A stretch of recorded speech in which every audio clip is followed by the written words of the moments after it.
शक्ति नमः। ओम श्री शक्ति नमः। ओम श्री शक्ति नमः। ओम श्री शक्ति नमः। ओम श्री शक्ति नमः। श्री शिव की आराधना के लिए पार्वती की दुष्कर तपस्या। श्री शिव जी, श्री शिव की आराधना के लिए पार्वती जी की दुष्कर तपस्या। ब्रह्मा जी कहते हैं, देव देव ऋषि, तुम्हारे तुम्हारे चले जाने पर भरपूर सिद्ध हुई पार्वती ने महादेव जी को तपस्या तपस्या से साध्य माना और तपस्या के लिए मन में निश्चय किया। तब उन्होंने अपनी सखी जया और विजय के द्वारा पिता हिमाचल और माता मैना से आज्ञा मांगी। पिता ने तो स्वीकार कर लिया, परंतु माता मैना ने शनि वश अनेक प्रकार से समझाया और घर से दूर वन में जाकर तप करने से पुत्री को रोका। मैना ने तपस्या के लिए वन में जाने से रोकते हुए, वो उमा बाहर न जाओ, ऐसा कहा। इसलिए उस समय शिवा का नाम उमा हो हो गया। मुने शैलराज के प्यारी पत्नी मैना ने रोकने रोकने से शिवा को दुखी हुई जान अपना विचार बदल दिया और पार्वती को तपस्या के लिए जाने की आज्ञा दे दी। शिवा को दुखी हुई जान अपना विचार बदल दिया और पार्वती को तपस्या के लिए जाने की आज्ञा दे दी। मुनिश्रेष्ठ, माता की वह आज्ञा पाकर उत्तम व्रत का पालन करने वाली पार्वती ने भगवान शंकर का स्मरण करके अपने अपने मन में बड़े सुख का अनुभव किया। माता पिता को प्रसन्नता पूर्वक प्रणाम करके शिव के स्मरण पूर्वक दोनों सखियों के साथ वे तपस्या करने के लिए चली गई। अनेक प्रकार के प्रिय वस्तुओं का परित्याग करके पार्वती ने कटी प्रदेश में सुंदर मूछ की मेखला बांध शीघ्र ही वल्कल धारण कर लिए। हार का परिहार करके उत्तम वर्ग श्रम को हत्या से लगाया। अर्थात 50 तपस्या के लिए गंगा बर्तन गंगोत्री तीर्थ की ओर चली, जहाँ ध्यान लगाते हुए भगवान शंकर ने देव को दग्ध किया था।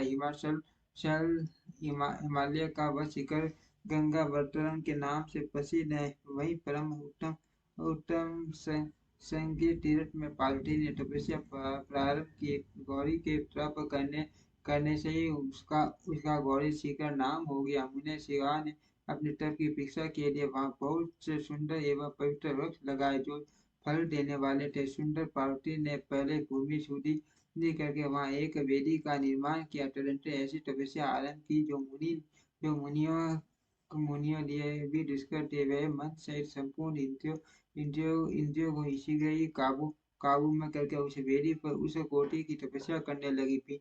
ग्रीष्म ऋतु में अपने चारों ओर दिन रात आग जलाए रखकर वे विष में बैठती और निरंतर पंचाक्षर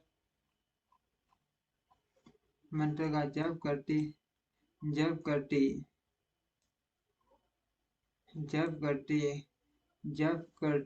वर्षा ऋतु में वेदी पर आसन से बैठकर अथवा किसी पत्थर की चट्टा पर ही लगाकर वे निरंतर वर्षा की जल धारा से भीगती रहती थी। शीतकाल में निराहार रहकर भगवान शंकर के भजन में तत्पर वे सदा शीतल जल के भीतर पर खड़ी रहती तथा रात भर बर्फ की चट्टानों पर बैठी रहती थी। इस प्रकार तप करते हुए पंचाक्षर मंत्र के जप में संलग्न हो शिवा संपूर्ण मनोस्वी फलों के दाता शिव का ध्यान करते थे। प्रतिदिन मिलने पर वे सखियों के साथ अपने लगाए हुए पश्चातापूर्वक सृष्टि और वहां पधारे हुए अतिरिक्त आदित्य सत्कार भी करते थे। शुद्ध चित्त वाली पार्वती ने पश्चात आंधी कड़ाके की सर्दी अनेक प्रकार की वर्षा तथा धूप का भी सेवन किया। उनके ऊपर वहां नाना प्रकार के दुख खाए, परंतु उन्होंने उन सबको कुछ नहीं गिना। उन्हें वे केवल शिव में लगाकर वहां सुस्ती भाव से खड़ी या बैठी रहती थी। उनका पहला वर्ष फलाहार में बीता और दूसरा वर्ष उन्होंने केवल पट्टे चबाकर बिताया। इस तरह तपस्या करते हुई देवी पार्वती ने क्रमशः असंख्य वर्ष व्यतीत कर दिए। तदनंतर हिमवान की पुत्री शिवा देवी पट्टे खाना भी छोड़कर निराहार रहने लगी। तो भी तपस्या में उनका अनुराग बढ़ बैठकर ही गया। हिमाचल पुत्री शिवा ने भोजन के लिए प्रयत्न का भी परित्याग कर दिया, इसीलिए देवताओं ने उनका नाम रख दिया। इसके बाद पार्वती भगवान शिव के स्मरण पूर्वक एक पैर से खड़ी हो पंचाक्षर मंत्र का जप करते हुए बड़ी भारी तपस्या करने लगी। उनके अंक सिर और बल बल से थे, वे मस्तक पर जटाओं का समूह धारण किए रहती थी। प्रकार इस प्रकार शिव के चिंतन में लगी हुई पार्वती ने अपनी तपस्या के द्वारा मुनियों को जीत लिया। उस तपोवन में ईश्वर के चिंतापूर्वक तपस्या करते हुए काली के 3000 वर्ष बीत गए। तदनंतर जहाँ महादेव जी ने 60,000 वर्षों तक तप किया था, उस स्थान पर क्षण भर ठहर कर शिवा देवी इस प्रकार चिंता करने लगी, क्या महादेव जी इस समय यह नहीं जानते कि मैं उनके लिए नियमों नियमों के पालन में तत्पर हो तपस्या कर रही हूँ? फिर क्या कारण है कि सुदीर्घ काल से तपस्या में लगी हुई मुझ सेविका के पास वे नहीं आए?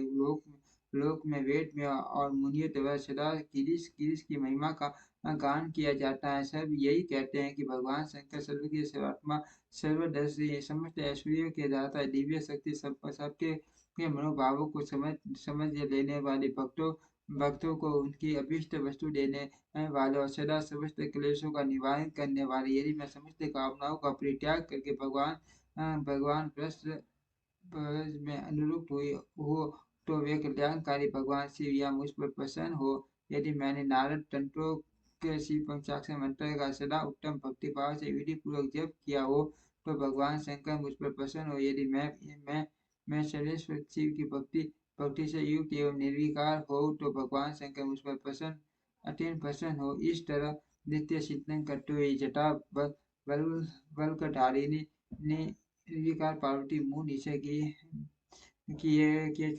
सुदीर्घ काल तक तपस्या में लगी थी। उन्होंने ऐसी तपस्या की जो मुनियों के लिए भी दुष्कर थी। वहां उस तपस्या का स्मरण करके पुरुषों को बड़ा विस्मय हुआ। महर्षि पार्वती की तपस्या का जो दूसरा प्रभाव पड़ा था उसे भी इस समय सुनो। जगदम्बा पार्वती का वह महान परम आश्चर्यजनक था, जो स्वभाव एक दूसरे देह के विरोधी थे। ऐसे प्राणी भी उस आश्रम के पास जाकर उनकी तपस्या के प्रभाव से विरोध रहित हो जाते थे। सिंह और गौ आदि सदाचारी दोषों से शीघ्र रहने वाले पशु भी पार्वती